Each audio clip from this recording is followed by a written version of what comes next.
नमस्कार दर्शक बंधु आपण मानक स्वागत। आशा करुच्ची आपण माने भलरे थिबे खुशी रे थिबे।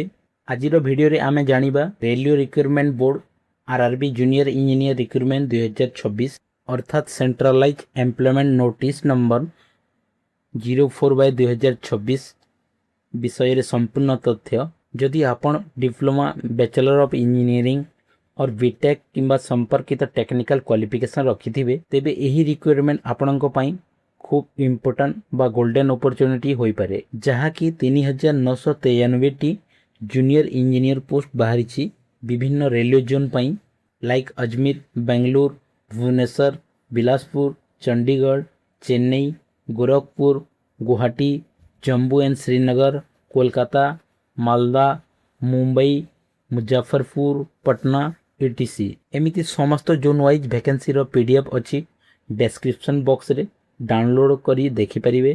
ता सहित इंपोर्टेंट पॉइंट गुडी को मध्य पीडीएफ माध्यम रे अछि डिस्क्रिप्शन बॉक्स रे आपण डिटेल्स देखि परिबे। एबे आसंतु नोटिफिकेशन रो संपूर्ण विवरणी विषय रे जानिबा, जहा कि क्वालिफिकेशन कोन, एज लिमिट केते, एग्जामिनेशन फीस केते, एग्जामिनेशन फीस रिफंड हेबो कि नाही और डॉक्यूमेंट गुडी को कौन सब अपलोड करिवे।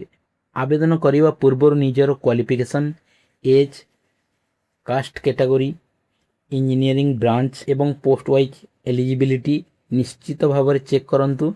एही पोस्ट पई एज लिमिट हैला 18 रु 33 वर्ष मध्य रे होइथिबे। इनिशियल पे हैला 35,400 टंका, जहा कि 3,993 टी पोस्ट विभिन्न जोन पई बाहरी छी।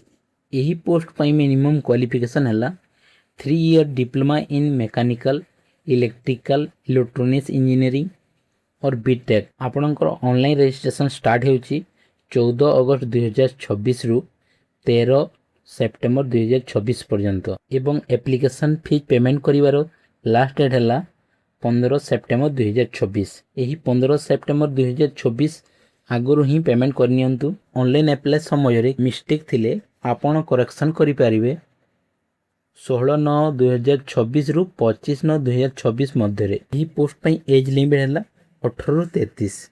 विभिन्न कैटेगरी पई देखंतु एठी एज रिलैक्सेशन अछि। एससी एसटी मानक पई 5 वर्ष, ओबीसी नॉन क्रीमी लेयर पई 3 वर्ष, और रिजर्व कैटेगरी रे एज रिलैक्सेशन 3 वर्ष, ओबीसी कैटेगरी 6 वर्ष, ex serviceman SC ST category पई 8 वर्ष रिलैक्सेशन, पीडब्ल्यूडी पई 10 वर्ष, PWD OBC non criminal layer पई 13 वर्ष, पीडब्ल्यूडी एससी एसटी पई 15 वर्ष।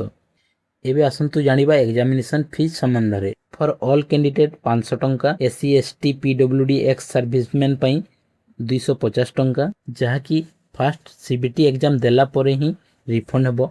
एबे आसंतु जानिबा सिलेक्शन प्रोसीजर विषय रे step by step. First prelim exam देबाकू हबो, जहा कि 90 मिनिट्स 100 क्वेश्चन सीबीटी मोड रे एग्जाम हबो।